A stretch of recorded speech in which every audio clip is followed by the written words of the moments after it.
Last time we were here, I talked about feeling burnt out. Since then, I have been sketching out my next collection of coloring pages, which, spoiler, is going really well, and I'm actually going to show you some of that footage today. Reorganizing my time, figuring out what I'm actually getting done versus things that I'm just putting on my to-do list for filler. It is an ongoing process. I know I talk about doing this every once in a while, but we're doing it again.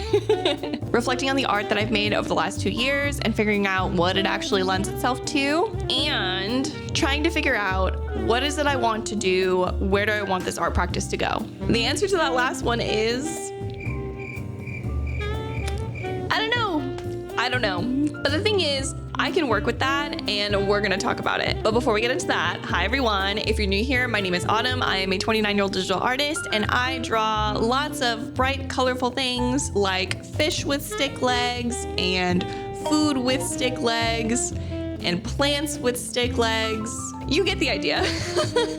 Is that the best pitch of myself? I don't think so, but that's how I'm pitching myself today. So if that's your thing, you're in the right place. These videos were proper aesthetic vlogs before, but they're kind of evolving right now because, well, my life is like not that interesting to film right now. So I like how uneventful it is, but the thing is that doesn't really lend itself to the traditional vlog format. So what I'm thinking of doing from here on is, at least for now, showing the time lapse, talking about my process and some of the decision making that I'm doing, more like a little diary check-in or like a friend hang where, you know, we're just talking about how life is going and what we're up to. You know, I even have a drink. Look at this. I've got a little sip. It's literally warm water. This format just sounds nicer to me, and honestly, I am thinking that vlogging might just not be my niche. Like, my short form stuff does way better, so rather than continuing and trying to find some way to make my life seem more exciting than it is, I'm pivoting. And I feel like that's a good thing. I feel like we should all be open to pivoting when we need to. It's important to recognize when something's maybe not working for you anymore. If this new format sounds nice to you and you like what we're doing here, make sure to hit that like button to let me know and subscribe, and feel free to leave in the comments what you're up to. I'm gonna tell you what I'm up to. I would love to hear what you guys are working on right now. We can just do like little check-ins together. That sounds great. Honestly, low pressure, just casual. We're all having a little sip of our hot cup of water. So what I'm gonna do is I'm gonna switch the clip. We're gonna put up a little time lapse. I'm gonna chit chat with you guys about the time lapse, the process, how it's going. And then I'm also going to pop in and out here as me and just talk a little bit about life. And I'm just gonna disclaimer here, if it cuts away from the time lapse to cut to me talking or to anything else, when the time lapse comes back on the screen, it will be resuming at the exact point that it stops. So you're not going to miss anything, okay? Just wanna make that clear. I'm excited, let's get started. Here's the first clip. So I grabbed the pun design to start, thinking that this would be the easiest one, and I was definitely wrong. The text in this thing kicked my butt so hard. I redrew the text so many times trying to figure out the shapes I wanted, and then I would get distracted sometimes and I literally would draw the wrong letter. I was getting so mad at myself because I would need to draw like a T, right? I would need to draw the letter T, and then I would be watching my video and I'd look down and what did I draw? The letter N. Why? Because I was thinking that like 2 letters ahead, I needed to draw the letter N. And so I was thinking about the letter N when I needed to draw a T. Dude, literally like 5 times it happened. I was so irritated. Once I finally got the shapes, the rest of the design, I was cruising along with my best friend, the symmetry tool. I don't normally use it a lot, but because this is so centered and graphic, it needs to be very symmetrical when I want it to be. And it also needs to be very intentionally asymmetrical when I want it to be. Does that make sense? Basically, all the elements need to be the way they are through a decision rather than a whim, which is often how most of the decisions are being made in my pieces. It's just like, I think this will look great, and so I do it. But honestly, this part of just putting the elements in with the symmetry tool was way easier than the text. I have such a love-hate relationship with hand lettering. It's so satisfying once it's done, but every once in a while you're working on it and you're just like,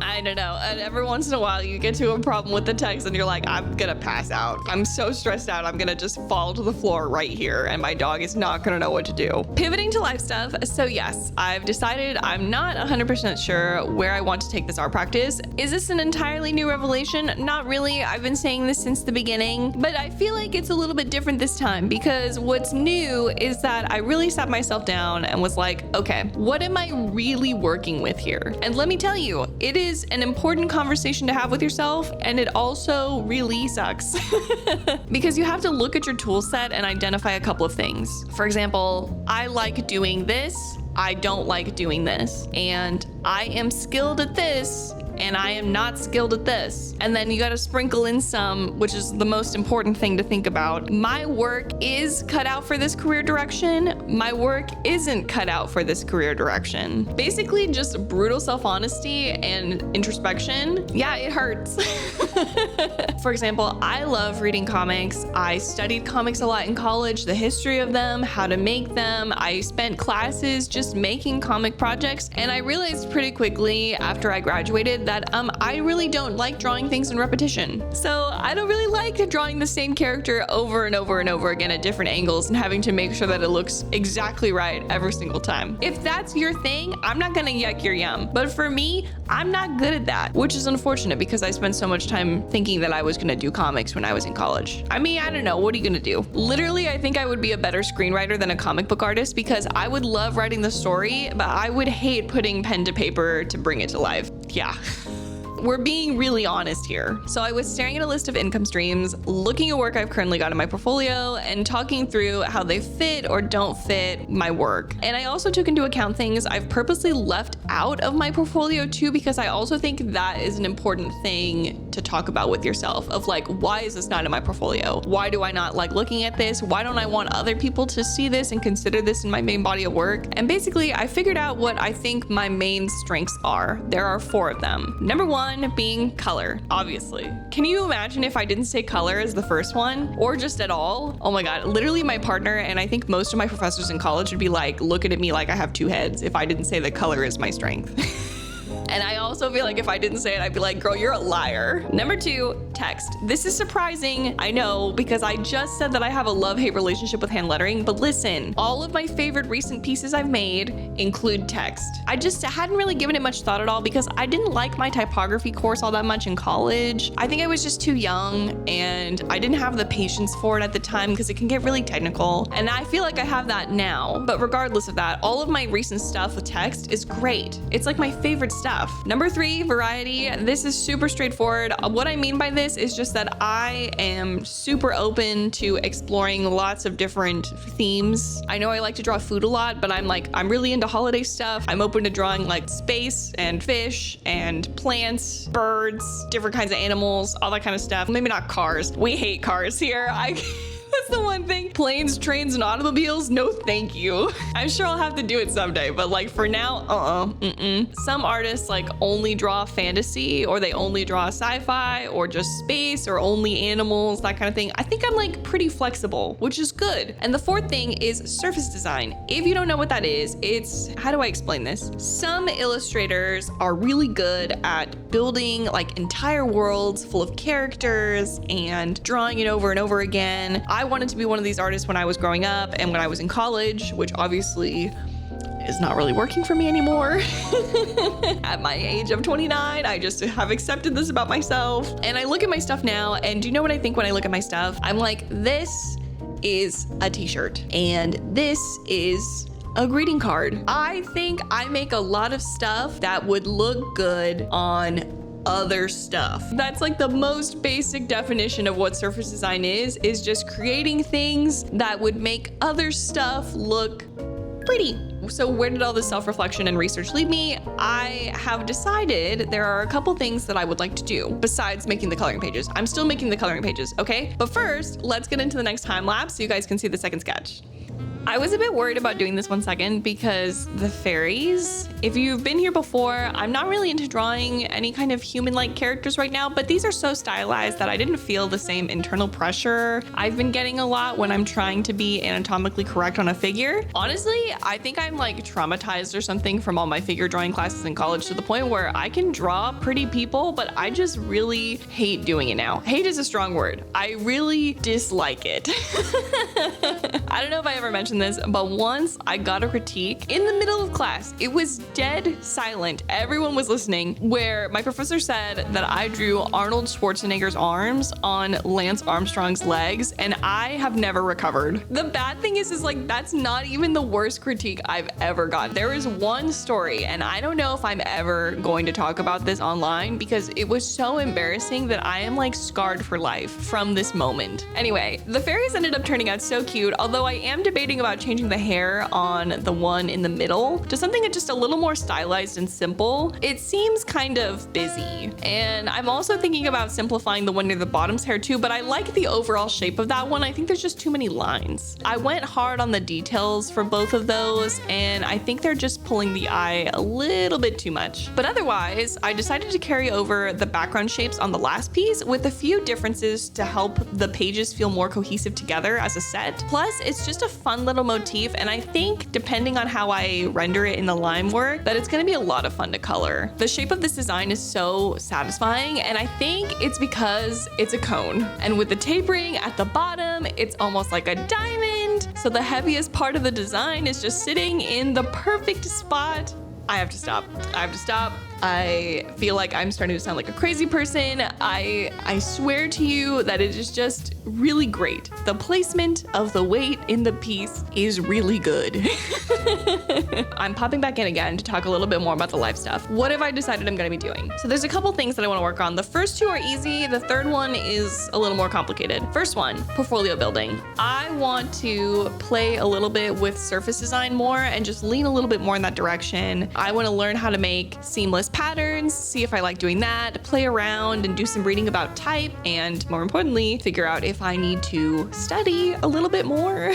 This is like one of those moments where I wish I had paid just a bit more attention in those classes because I didn't care about it then, but I care about it now. And I want to see how it feels to build a couple of designs more in the direction of service design in a theme. I'm already working with themes for these coloring pages and I am really liking it. So I'm wondering if I go in that direction, I will enjoy that process a lot. The second thing is art business research. I took one, maybe two, definitely one class in college about art business, and to be honest, I really don't think it was enough, and I don't think it was as comprehensive as a lot of us probably really needed. So I'm doing my own research. Some of it is online. I also bought a book because I saw that the Graphic Arts Guild wrote a book, which is basically like their ethics and pricing guide. It's like 500 pages. It's a chunky book, okay? It is a tome. So I'm gonna be slowly working my way through that because I think it's gonna have a lot of really good industry-specific information, which is what I'm really looking for right now as I'm trying to figure out where I would like to take this practice. Everyone says it's a holy grail, and considering that it's such a rich resource, I was like, I already know I'm gonna wanna have this in my collection of books. So I'm sure that going forward, I'm probably going to get a lot of use out of it. And the third thing, so this is the thing that's the most complicated, is I want to get back into making vector designs. I used to know how to do that when I had an Adobe subscription. But here's the thing, when I graduated from college, I wasn't eligible after a while for the student discount for Adobe. And so I canceled it like any reasonable person would, because have you seen the prices of Adobe these days? Have you seen them? Like, oh my God. Also, all this like weird AI stuff and the cloud thing with Adobe, I'm just over it, okay? I'm so done with Adobe. If I could never use them again ever in my entire life, it would be too soon. Sorry. If I have to, I will, but I'm hoping that I won't have to. So that's the tea. There's a program called Affinity Designer, which I recently learned about because I didn't do research about vector at all because I wasn't really thinking about vector, but I can do it on my iPad. That's the thing though. Okay, I'm gonna like let you guys in on a not so secret. My iPad is like basically on its last legs. It does not hold a charge. It crashes all the time. It is so slow. I have absolutely no storage anymore. Yeah, I mean the storage problem is something I could fix, but it doesn't make sense to do it right now because I mean the iPad, it's bad. It's not good. But the thing is, I made a promise to myself that I wasn't going going to buy myself a new iPad until I finish paying off my student loans. I am so close. We are literally within probably the next 3 months or so, I will be done. And I could totally just buy myself a new iPad now, but because I made this promise to myself so long ago and I've been working toward this goal for so long, it feels weird to suddenly be like, no, I'm not gonna do that anymore. So I may have to put aside learning vector and affinity and everything until I get the new iPad, and that's okay because I feel like the art research, considering I have a 500-page book to read, and then also doing some surface design thing and portfolio building, because portfolio building always takes way too long, is probably gonna keep me pretty busy for the next couple months, along with designing these coloring pages. So I think I'm stacked for stuff to do. I think it can wait. Okay, let's move on to the last time lapse for this video, which is my little fishy kid summer break. I love this one so much. I think you guys are gonna like how this one turned out. This hopefully is the best for last. Hopefully. I literally recorded this and then I have to re-record it because my mic stopped working in the middle of the clip. That is so annoying. For this one, I am pulling a lot of influence from my love of SpongeBob, particularly for the background because I love all the episodes of Goo Lagoon and it's so well designed that it's a great reference point. If it ain't broke, I'm not gonna fix it. I wanna put a disclaimer here that I'm not copying the background of SpongeBob. I'm just using it to help me figure out what this should look like. Just saying, okay? I didn't trace anything. And I figured out the depth problem, so now there is a clear front, middle, and background, and it is all intentionally planned and not guessed. I had to tweak the shape of the Mola Mola some because I drew the initial thumbnail from memory and it was honestly really not accurate. The shape was so wrong. It was so wrong. And jellyfish tentacles were definitely something that I wanted to add, but I couldn't figure out how to make them look good with the stick legs, so I gave up, you guys. It started to look too cluttered and kind of icky, not gonna lie. Like, it was weird. It's just not the vibe. But the shrimp is so cute. I did have a hard time figuring out how I wanted it to curve. I sort of imagine it like the shrimp is bumping around on the surfboard being carried by its friends as they're running to the beach. But if the shrimp is too curvy, it actually runs the risk of going off the page in places, which is really what I don't want. I ended up shrinking all of them down just a little bit to get them away from the top edge of the page because they were already too close. But honestly, if I go back and look at it again before inking, I might do it even more. I'm just a little worried about them being almost a tangent to the point that it's distracting. If you don't know what a tangent is, in art, a tangent is basically where two lines run up against each other and then they sort of run along the same border, like they're edge to edge, right? Or it could be where lines are converging on similar points to create almost like a focus. These can be really distracting, and it is like beat into you during art school that you should avoid these for a good reason. I feel like it's a thing. Some people are like 100% I fix all of my tangents. Some people are like, I fix them if they're really distracting. I think I'm often in that camp. And all you do is you just sort of shift things on top of each other or away from each other. That's how you fix it. That's just the best way for me to explain it. And I think most artists fix most of them. Maybe not all of them. At least me. I don't fix all of them. I don't know. Sometimes they're not that bad. As long as they're not pulling the eye, I think you're okay. So with all the things that I'm planning to do and all the thinking and research that I've done, does it feel like I'm starting over from square one? No, not really. But it does feel like I found a direction now. And at this point, I think I needed something like that. I don't think just knowing that eventually I was going to figure it out was working for me anymore. I think I feel like solid enough in what I'm doing that I'm like, okay, where are we going? We need to figure that out now. And I really like doing YouTube. I just know that YouTube's not gonna be my main thing. I need to figure out what that's going to be and go after it so that this can still be fun. And I also feel like I have a direction. I feel like that's reasonable. Plus, I've already done a lot of scary things up to this point, like deciding to do art and picking it up again after not really making art for a couple of years. YouTube. I didn't know how to edit videos before I started doing this. And then getting back on social media after basically being a lurker for years. If the last year and a half of doing this has taught me anything, it's that everything is figure outable. Pivoting is good, and it's important to know when you need to pivot. And also, it is never too late to learn new skills because I'm 29. If you want to learn something, just do it. It's okay if it's scary. What do we do here? We do it scared. I do everything terrified.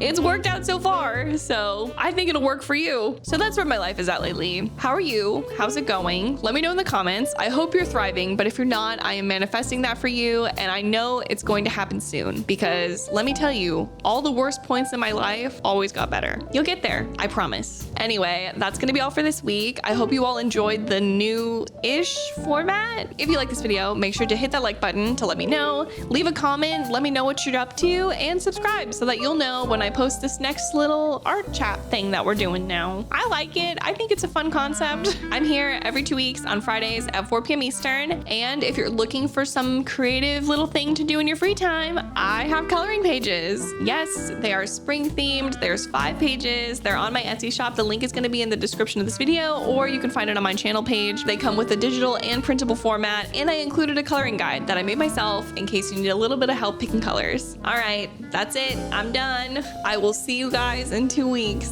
Bye, guys. Bye. Microphone better work this time. If I have to re-record this again, I'm gonna be so mad. Please, please.